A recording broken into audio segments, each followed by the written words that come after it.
Welcome to the Rim Break Rodeo. We hope this video helps. You start by assembling the launch materials now. A sturdy 35 500 ml plastic bottle, vinegar measured to 100 ml, and 1 to 2 tablespoons of baking soda. Make a small pouch of paper or tissue to hold the powder. This delays reaction, so pressure builds inside the bottle. Once done, pour the vinegar into the bottle and insert the folded pouch with baking soda without spilling.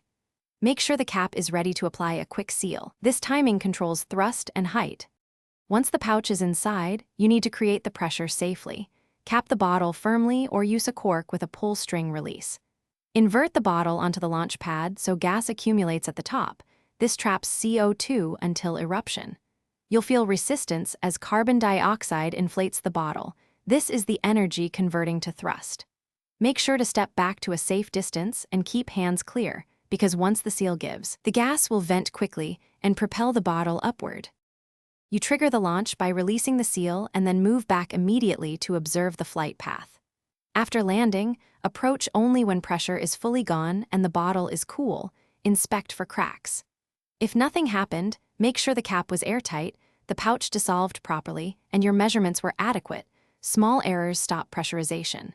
Try increasing baking soda slightly or using a larger vinegar volume, and always repeat outdoors with protective eyewear to prevent injury from an unexpected burst.